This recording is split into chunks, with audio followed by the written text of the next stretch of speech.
Hello everyone. So this is kind of a video I'm taking to fear my oh my god. ഞാൻ ഈ ഒരു കോപ്പുമായിട്ട് ഇവിടെ ഇരിക്കാൻ തുടങ്ങിയിട്ട് 1 മണിക്കൂറായി ഒരു യൂട്യൂബ് ചാനലിൽ ഒരു വീഡിയോ അപ്ലോഡ് ചെയ്യാൻ. Oh my god. This is so frustrating. But I'm gonna unlock today the fear of like talking in front of a camera like this. So let's start. I'm planning to take kind of vlogs and lifestyle videos to YouTube like this. Actually, like ഞാനൊരു കാര്യം പറയട്ടെ, നമ്മൾ ഇങ്ങനെ ഇരുന്ന് ഒരു ഫോണിലേക്ക് സംസാരിക്കുമ്പോൾ എന്താണ് ആക്ച്വലി നടക്കുന്നത്?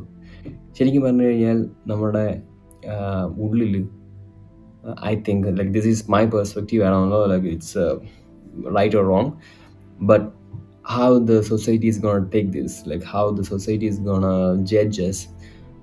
So this kind of like fear is always in everyone's mind. So that's why like we are not coming up to do this kind of videos.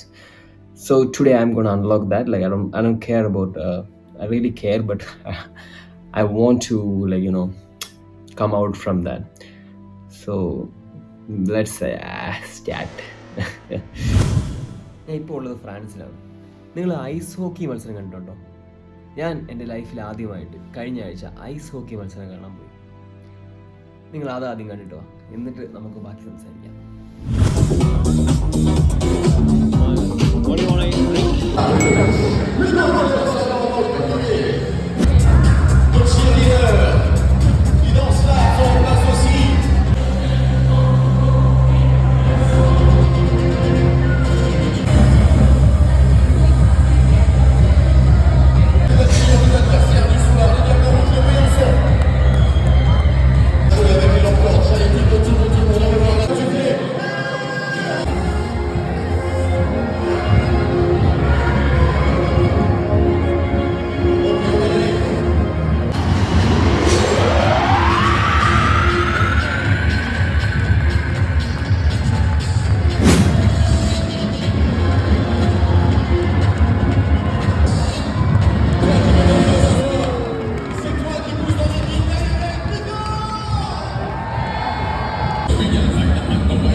നിങ്ങൾക്ക് ഇതെന്താണെന്ന് മനസ്സിലായോ? ശരിക്കും ഞാനും വളരെ ഞെട്ടിയാണ് ഇത് കണ്ടുകൊണ്ടിരുന്നത്. ആദ്യത്തെ ഗോൾ സംഭവിച്ചപ്പോൾ അവിടെ ഇരുന്ന മിക്ക ആളുകളും അവരുടെ ബാഗിൻ്റെ അകത്ത് നിന്ന് ടെഡി ബിയേഴ്സ് അതുപോലുള്ള മറ്റ് പാവകളെടുത്ത് ഐസ് റിങ്ങിലേക്ക് എറിയാൻ തുടങ്ങി. ഇത് പ്രതിഷേധമാണോ അതോ ആഘോഷമാണോ എന്നറിയാൻ വയ്യാതെ ഞാൻ അടുത്തിരുന്ന ആളോട് ചോദിച്ചു, ഇതെന്താ സംഭവം ഒരു ഒന്നൊന്നര സംഭവമാണ്. ഈ പാവകൾ പോകുന്നത് ഈ നഗരത്തിലെ തന്നെ പല ഹോസ്പിറ്റലുകളിലായി വയ്യാതെ കിടക്കുന്ന കുട്ടികളുടെ അടുത്തേക്കാണ്. ശരിക്കും ഇത് കേട്ടപ്പോൾ എനിക്ക് വല്ലാത്തൊരു സന്തോഷം തോന്നി. അതോടൊപ്പം എനിക്ക് ചെറിയൊരു വിഷമവും തോന്നി, കാരണം എനിക്കിത് ചെയ്യാൻ പറ്റിയില്ലല്ലോ എന്നുള്ളത്. പക്ഷെ അവസാനം ഈ പാവ എടുത്തുകൊണ്ട് പോകുന്നത് കണ്ടപ്പോൾ എനിക്ക് മനസ്സിലായി അത്ര വിഷമിക്കേണ്ട കാര്യമൊന്നുമില്ല, അവർക്ക് ആവശ്യത്തിലധികം പാവ അവിടെ നിന്ന് കിട്ടിയിട്ടുണ്ട്. എന്തൊക്കെ പറഞ്ഞാലും സംഭവം കലക്കി. 20 മിനിറ്റിൻ്റെ 3 റൗണ്ടുകളാണ് ഐസ് ഹോക്കിക്കുള്ളത്. അതിൻ്റെ ഇടയ്ക്ക് ഐസ് ക്ലീൻ ചെയ്യുന്ന ചേച്ചിയാണ് ഈ പോകുന്നത്.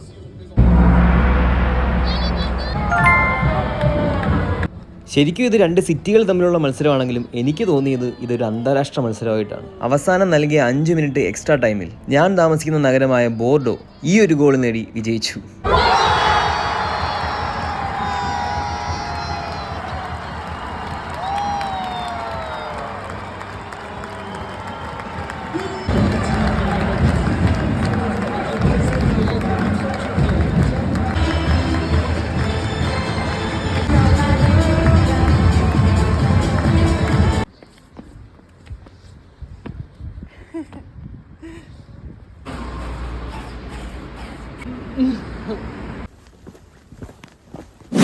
എങ്ങനെയുണ്ടായിരുന്നു ഐസ് ഹോക്കി മത്സരം? Hope you guys enjoyed it. In the coming videos ഞാൻ വിചാരിക്കുന്നത് ഇവിടുത്തെ ഫുഡ്, ഇവിടുത്തെ കൾച്ചർ, ഇവിടുത്തെ ബ്യൂട്ടിഫുൾ പ്ലേസസ്, മൈ ലൈഫ് ഇതൊക്കെ ഷെയർ ചെയ്യാനാണ്. അപ്പോൾ നിങ്ങൾക്ക് ഇതൊക്കെ കണ്ടിന്യൂ ചെയ്ത് കാണാൻ താല്പര്യമുണ്ടെങ്കിൽ പ്ലീസ് സബ്സ്ക്രൈബ്. ഈ വീഡിയോ ഇഷ്ടപ്പെട്ടെങ്കിൽ like, comment. Thank you. So see on the next video. By.